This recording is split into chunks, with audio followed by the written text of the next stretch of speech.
হজরত ওমর ফারুক রদিয়াল্লাহু তাআলা আনহু একদিন তার ঘরে বসে অঝরে কান্না করছিলেন। দিনটি ছিল ঈদ উল ফিতরের দিন।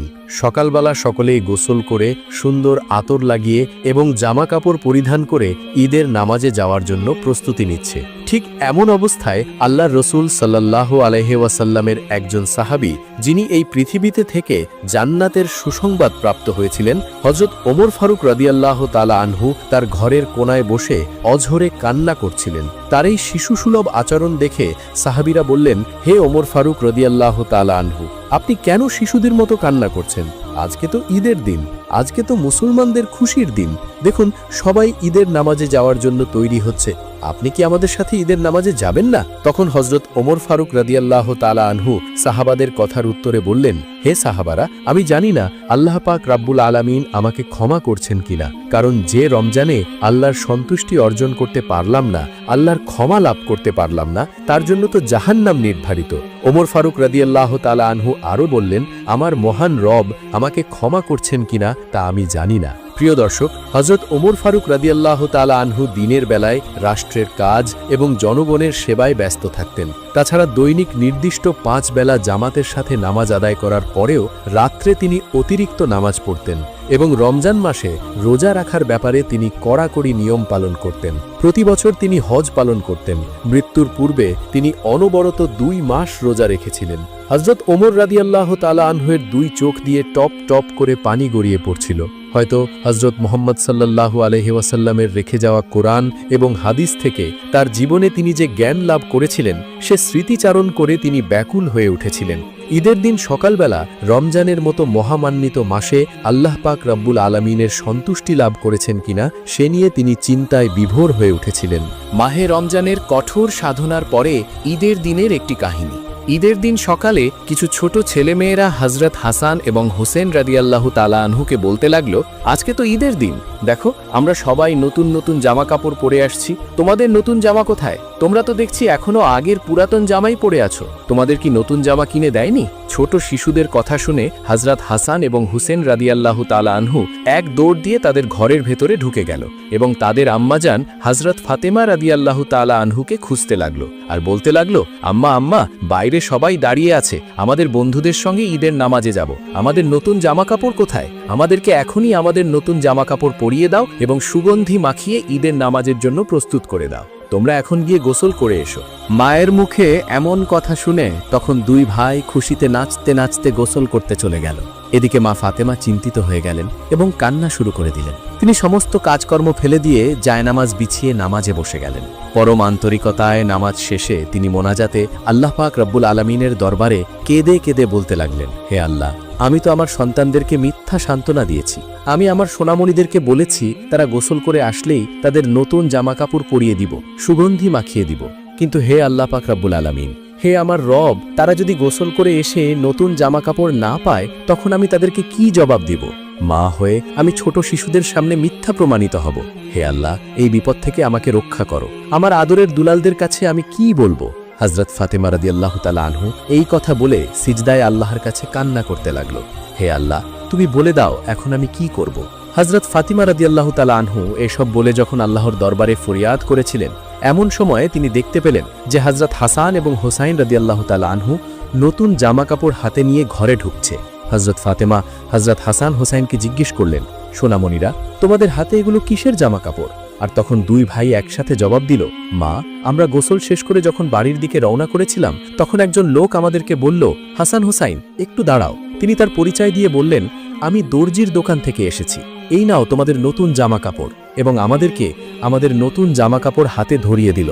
এই কথা শুনে হজরত ফাতেমা রাদিয়াল্লাহু তাআলা আনহু আল্লাহর দরবারে শুকরিয়া আদায় করতে লাগলেন এবং আল্লাহর দরবারে বলতে লাগলেন, হে আল্লাহ, তোমার মহিমা বোঝা বড় দায়ভার। তুমি আমার প্রতি যে অনুগ্রহ করেছ, তোমার শুকরিয়া আমি কিভাবে আদায় করব? তিনি প্রথমে ভেবেছিলেন হয়তো হজরত আলী কাউকে দিয়ে কাপড় পাঠিয়ে দিয়েছেন, কিন্তু কিছুক্ষণ পরে যখন হজরত আলী রাদিয়াল্লাহু তাআলা আনহু দরজায় কড়া নাড়ল এবং ঘরের ভিতরে প্রবেশ করলেন, তার দুই সন্তান হজরত হাসান এবং হোসাইনের গায়ে নতুন জামাকাপড় দেখে অবাক হয়ে গেলেন এবং জিজ্ঞেস করলেন, তোমরা এত সুন্দর জামাকাপড় কোথায় পেয়েছো? আমি তো এই জামাকাপড় কিনে দেইনি, তোমাদের মা কিনে দিয়েছেন। হজরত আলী রাদিয়াল্লাহু তাআলা আনহু আরো বলতে লাগলেন, তোমাদের মাই বা এ জামাকাপড় কেনার অর্থ কোথায় পেলেন? তখন হজরত ফাতেমা রাদিয়াল্লাহু তাআলা আনহু হজরত আলীর কাছে সবকিছু বর্ণনা করলেন।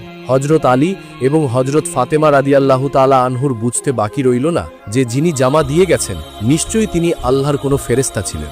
আল্লাহ পাক রব্বুল আলামিন নবীর কন্যা হজরত ফাতেমা রাদিয়াল্লাহু তাআলা আনহুর দোয়া কবুল করেছেন এবং আকাশ থেকে ফেরেশতার মাধ্যমে হজরত হাসান এবং হোসাইনের জন্য বেহেস্তি জামাকাপড় পাঠিয়ে দিয়েছেন। একদা হজরত হাসান এবং হোসাইন রাদিয়াল্লাহু তাআলা আনহু খুবই অসুস্থ ছিলেন, কিছুতেই তাদের অসুস্থতা ভালো হচ্ছিল না। তখন শেরে খোদা হজরত আলী রাদিয়াল্লাহু তাআলা আনহু এবং হজরত ফাতেমা রাদিয়াল্লাহু তাআলা আনহু মান্যত করলেন, হজরত হাসান এবং হোসাইন যদি সুস্থ হয়ে যায় তাহলে আল্লাহর শুকরিয়া আদায়ের বরকতে তারা 3টি নফল রোজা পালন করবেন।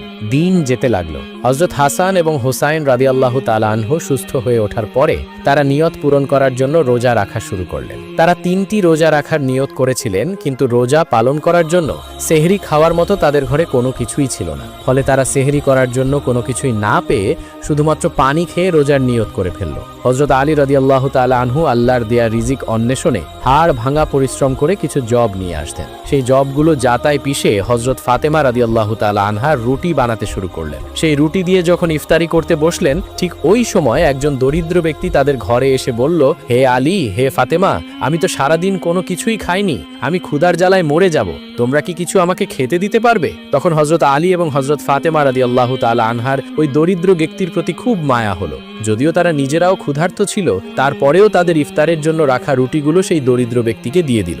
দরিদ্র ব্যক্তিটি পেট ভরে সেই রুটি আহার করল এবং তাদের জন্য দোয়া করে খুশি মনে সেখান থেকে চলে গেল। ওই দিন ইফতারি করা হয়নি হজরত ফাতেমা এবং আলী রাদিয়াল্লাহু তাআলা আনহু। তারা আল্লাহর রাস্তায় ধৈর্য ধারণ করেছিলেন, তাই তারা সেহরির মতো ইফতারিতেও পানি খেয়ে ইফতারি শেষ করে নিল। তারা নিয়ত অনুযায়ী দ্বিতীয় দিন পুনরায় রোজা রাখা শুরু করলেন, কিন্তু ওই দিনও তাদের সেহরি করার মতো কোনো কিছুই ছিল না। তারা আবার আল্লাহর নাম নিয়ে পানি খেয়ে রোজার নিয়ত করে ফেলল। রোজা রেখে হজরত ফাতেমা রাদিয়াল্লাহু তাআলা আনহা সাংসারিক কাজে সারাদিন কঠোর পরিশ্রম করলেন এবং হজরত আলী রাদিয়াল্লাহু তাআলা আনহু কঠোর পরিশ্রম করলেন এবং পুনরায় কিছু রুটি বানানোর জন্য জব নিয়ে আসলেন। সেই জব আবার জাতায় পিষে হজরত ফাতেমা রাদিয়াল্লাহু তাআলা আনহা রুটি তৈরি করলেন। ইফতার করার জন্য যখনই হজরত ফাতিমা রাদিয়াল্লাহু তাআলা আনহু এবং হজরত আলী রাদিয়াল্লাহু তাআলা আনহু ইফতার করতে বসলেন, ঠিক ইফতারের সময় একজন ইয়েতিম বালক এসে বলল, আমি সারাদিন কিছুই খাইনি, আমি অনেক ক্ষুধার্ত, আমাকে কি আপনারা কিছু খেতে দিতে পারবেন? ফলে হজরত আলী রাদিয়াল্লাহু তাআলা আনহু এবং হজরত ফাতিমা রাদিয়াল্লাহু তাআলা আনহু সেদিনও তাদের ইফতারির জন্য বানানো রুটিগুলো ওই ইয়েতিমকে দিয়ে দিল এবং তারা পুনরায় পানি খেয়ে ইফতার করলেন। এবার তৃতীয় দিনের পালা। তারা আবারও খাদ্যের অভাবে শুধুমাত্র পানি খেয়ে সেহরি করলেন এবং আল্লাহ নাম নিয়ে রোজার নিয়াত করে নিল। আবার রোজার অবস্থায় সারাদিন কাজ করে কঠোর পরিশ্রম করে কিছু জব নিয়ে হজরত আলী রাদিয়াল্লাহু তাআলা আনহু বাসায় এলেন এবং ফাতেমাকে দিয়ে বললেন, ফাতেমা, তুমি এই জব পিষে রুটি বানাও, আজকে আমরা রুটি দিয়ে ইফতার করব। সেই রুটি নিয়ে যখন ইফতারের সময় আবারও ইফতার করতে বসলো, ঠিক ওই সময় একজন যুদ্ধবন্দী এসে বলল, হে বিশ্বনবীর বংশধর, আমি আজ 3 দিন যাবৎ কোনো কিছুই খাইনি, আমি অনেক ক্ষুধার্ত, ক্ষুধার জ্বালায় কাতর হয়ে গিয়েছি, হয়তো ক্ষুধার জ্বালা সহ্য করতে না পেরে আমি এখনই মারা যাব, তোমরা কি আমাকে কিছু খেতে দিতে পারবে? তখন হজরত আলী রাদিয়াল্লাহু তাআলা আনহু এবং ফাতেমা সেদিনও তাদের ইফতারের জন্য সেই রুটিগুলো যুদ্ধবন্দীকে দিয়ে দিলেন এবং নিজেরা সবর করলেন এবং পানি দিয়ে ইফতার করলেন। মানুষের প্রতি দয়া মায়ার কি উজ্জ্বল উদাহরণ তাদের। চতুর্থ দিন তারা আর কোনো রোজা রাখলেন না। সেদিন বিশ্বনবী হজরত মুহাম্মদ সাল্লাল্লাহু আলাইহি ওয়াসাল্লাম হজরত ফাতেমার বাড়িতে তাশরিফ আনলেন। নবীজি সাল্লাল্লাহু আলাইহি ওয়াসাল্লাম সবার মুখের দিকে তাকিয়ে দেখলেন সবার মুখ শুকিয়ে গিয়েছে। নবীজি সাল্লাল্লাহু আলাইহি ওয়াসাল্লাম তাদের উদ্দেশ্য করে বললেন, তোমাদেরকে দেখে আমার খুব কষ্ট হচ্ছে, তোমাদের দিকে তো আমি তাকাতেও পারছি না। তোমরা আল্লাহকে খুশি করার জন্য ক্ষুধার যন্ত্রণা সহ্য করে যে অনাহারীকে খাবার দিয়েছ, নিশ্চয়ই আল্লাহ পাক রব্বুল আলামিন তোমাদের উপরে খুশি হয়েছেন এবং এর প্রতিদান তোমরা ইনশাআল্লাহ অবশ্যই পাবে। কিছুদিন পরে রাসূল আকরাম সাল্লাল্লাহু আলাইহি ওয়াসাল্লাম অসুস্থ হয়ে পড়লেন। নবীজি যেদিন দুনিয়া থেকে বিদায় গ্রহণ করবেন সেদিন হজরত ফাতেমা রাদিয়াল্লাহু তাআলা আনহু আল্লাহর রসুলের কাছেই ছিলেন। হজরত মুহাম্মদ সাল্লাল্লাহু আলাইহি ওয়াসাল্লাম তার আদরের দুলালি ফাতেমাকে খুবই ভালোবাসতেন এবং তিনি বললেন যে ফাতেমাকে ভালোবাসবে সে আমাকে ভালোবাসবে এবং যে আমার মেয়ে ফাতেমাকে কষ্ট দিবে সে যেন আমাকেই কষ্ট দেয়।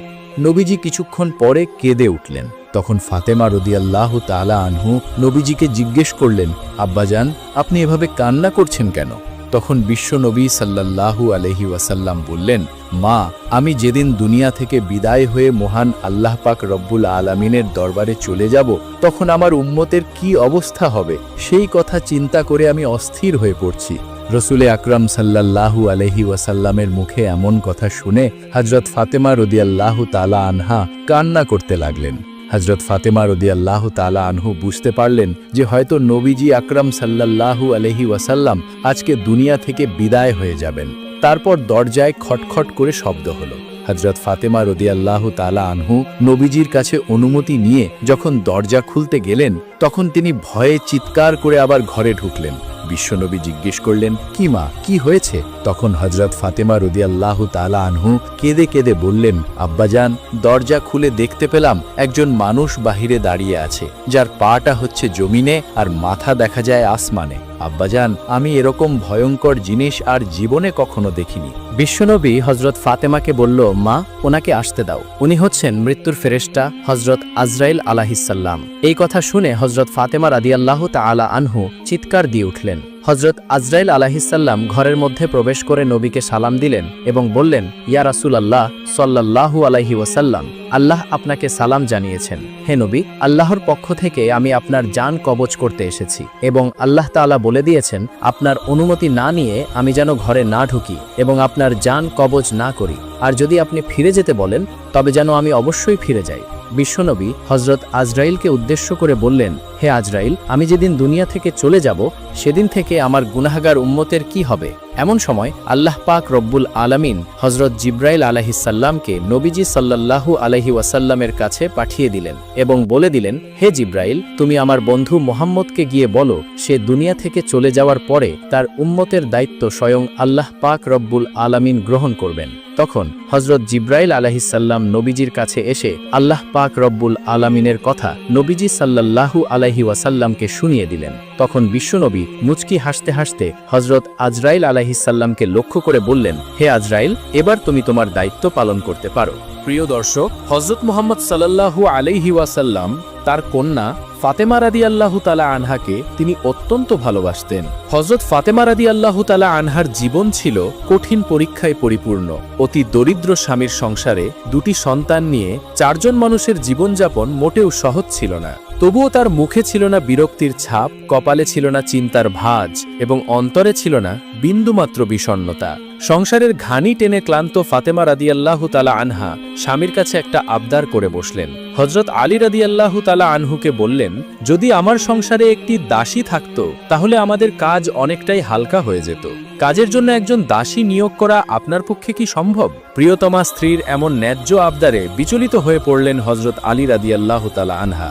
কোনোদিন স্বামীর কাছে মুখ ফুটে কোনো আবদার করেননি, কোনোদিন কোনো অলংকার কিংবা স্বাভাবিক মেয়েলির বায়না নিয়ে তাকে কোনোদিন উদ্বিগ্ন দেখা যায়নি। কিন্তু আজ যে আবদার নিয়ে তিনি হাজির হয়েছেন তা যেন একান্তই বাধ্য হয়ে।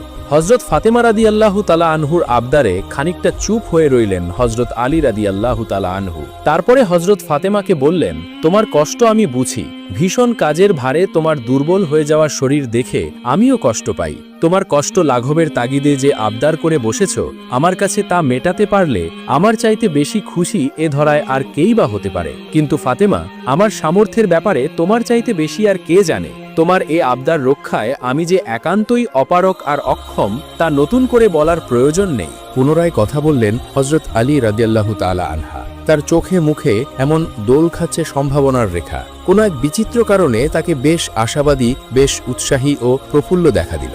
তিনি বললেন, আচ্ছা ফাতেমা, একটা কাজ করা যায় না? আর তখন ফাতেমা রাদিয়াল্লাহু তাআলা আনহা জানতে চাইলেন, কি কাজ? আর তখন আলী রাদিয়াল্লাহু তাআলা আনহা বললেন, নবীজির কাছে অনেক দাসদাসী উপঢৌকন হিসেবে পাঠায়। উপঢৌকন হিসেবে আসা এসব দাসদাসীর মধ্য থেকে একটা দাসী তুমি চেয়ে নিতে পারো। তোমার অবস্থা সম্পর্কে বর্ণনা গণনার পরে আমার বিশ্বাস তার হাতে যদি কোনো দাসী মজুদ থাকে তবে তিনি অবশ্যই একটি দাসী তোমাকে উপহার হিসেবে দিয়ে দেবেন। আর তখন ফাতেমা রাদিয়াল্লাহু তাআলা আনহা বললেন, পরামর্শটা খুব মন্দ তা নয়, কিন্তু পিতার কাছে নিজের প্রয়োজনের তাগিদে দাসী উপহার চাইতে যাওয়ার ব্যাপারে বিশেষ সংকোচ কাজ করছে। এমন আবদারের পরে কন্যার ব্যাপারে পিতার ভাবনাটাই বা কি হবে, এ ব্যাপারে সন্দিহান তিনি। শেষমেশ যাওয়ার ব্যাপারে মনস্থ করলেন। এক বিকালে যখন নবীজি সাল্লাল্লাহু আলাইহি ওয়াসাল্লাম মসজিদে নববীতে বসে আসহাবে সাফফার সাথে দ্বীনের বিষয়ে আলাপ করছিলেন, এ সময় হযরত ফাতিমা রাদিয়াল্লাহু তাআলা আনহা পিতাকে আবদার জানানোর জন্য সেখানে গেলেন। কিন্তু এক গভীর সংকোচ ও লজ্জার কবলে পড়ে শেষ পর্যন্ত নবীজির কাছে তিনি নিজের আবদার খুলে বলতে পারলেন না। ফিরে গেলেন নবীজির কুটিরে। যে সংকোচ এবং সংশয়ের কারণে তিনি পিতার কাছে বলতে পারলেন না, তা সবকিছু আলীকে খুলে বললেন। তাকে আরেকবার আশ্বস্ত করলেন আলী রাদিয়াল্লাহু তাআলা আনহা। সংকোচ মুছে দিয়ে হযরত আলী বলল, চলো এবার তোমার সাথে আমিও যাব। আশা করি আমাদের দুজনের আবদার নবীজি ফেলতে পারবেন না। তারপরে তারা দুজনে মিলে নবীজি সাল্লাল্লাহু আলাইহি ওয়াসাল্লামের কাছে এলেন। নবীজি তখনও আসহাবে সাফফার সাথে বৈঠকে ছিলেন। হযরত আলী এবং হযরত ফাতেমাকে একসাথে দেখে রাসূল আকরাম সাল্লাল্লাহু আলাইহি ওয়াসাল্লাম বললেন, তোমাদের কি কোনো কিছু বলার আছে?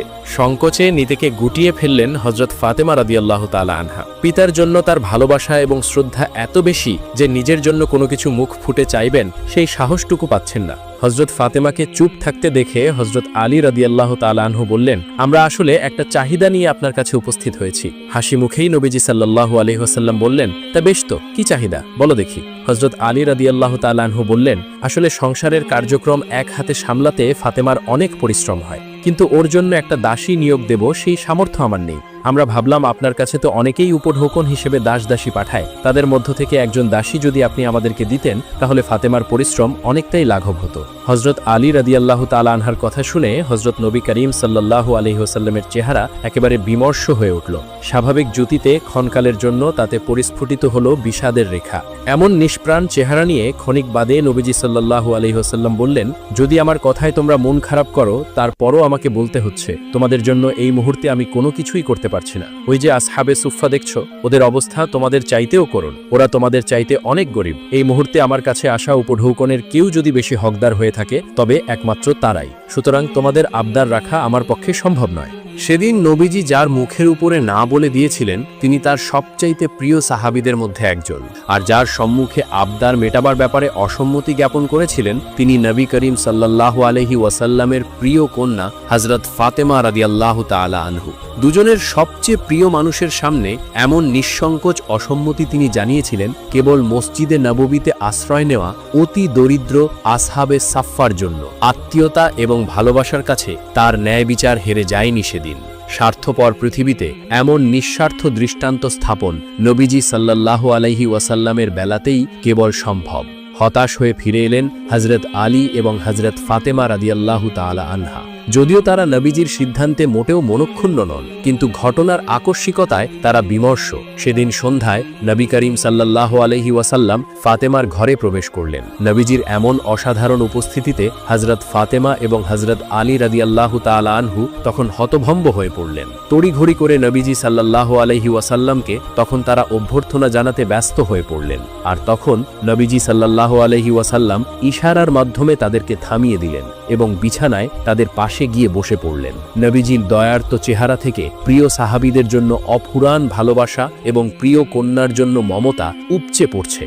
তিনি দয়াভরা গলায় উভয়কে উদ্দেশ্য করে বললেন, তোমরা আমার কাছে যা চেয়েছো তার চাইতে উত্তম কিছু আমার কাছে আছে। সবাই উদ্বিগ্ন হয়ে জানতে চাইল, জি অবশ্যই ইয়া রাসূলুল্লাহ। নবী করিম সাল্লাল্লাহু আলাইহি ওয়াসাল্লাম তখন বললেন, যখন তোমরা রাত্রিবেলা ঘুমাতে যাবে তখন 33 বার সুবহানাল্লাহ, 33 বার আলহামদুলিল্লাহ এবং 34 বার আল্লাহু আকবার পাঠ করবে। হযরত ফাতিমা রাদিয়াল্লাহু তাআলা আনহু তাদের কষ্ট কমানোর জন্য একটি দাসী চেয়েছিলেন, কিন্তু নবীজি তাকে না দিয়ে আসহাবে সুফফা যারা নতুন ইসলাম গ্রহণ করে ঘরবাড়ি, ভিটে মাটি এবং পরিবার পরিজন ছেড়ে নবীজির কাছে আশ্রয় নিয়েছেন, তাদের কষ্টটাই নবীজি সাল্লাল্লাহু আলাইহি ওয়াসাল্লামের কাছে সবচাইতে বড় মনে হয়েছিল। মুসনাদে আহমদে হযরত আবু হুরায়রা রাদিয়াল্লাহু তাআলা আনহু হতে বর্ণিত আছে যে রমজান মাস এসে গেলে রাসূলে আকরাম সাল্লাল্লাহু আলাইহি ওয়াসাল্লাম বলতেন, হে মানব, তোমাদের উপরে রমজান মাস এসে পড়ছে। এ মাস বরকতপূর্ণ এবং কল্যাণময়। আল্লাহ পাক রাব্বুল আলামিন তোমাদের উপরে এই মাসে রোজা রাখা ফরজ করেছেন। এ মাসে জান্নাতের দরজা খুলে দেওয়া হয় এবং জাহান্নামের দরজা বন্ধ করে দেওয়া হয়, আর শয়তানদেরকে বন্দী করে রাখা হয়। এই মাসে এমন একটি রাত রয়েছে যা হাজার মাস অপেক্ষা অধিক উত্তম। এ ব্যাপারে সাহিহ বুখারী ও মুসলিমে হযরত আবু হুরায়রা রাদিয়াল্লাহু তাআলা আনহু হতে বর্ণিত আছে যে রাসূল আকরাম সাল্লাল্লাহু আলাইহি ওয়াসাল্লাম বলেছেন, যে ব্যক্তি ঈমানের সাথে ও সওয়াবের নিয়তে কদরের রাতে ইবাদত করবে তার পূর্বের সমস্ত গুনাহ আল্লাহ পাক রাব্বুল আলামিন ক্ষমা করে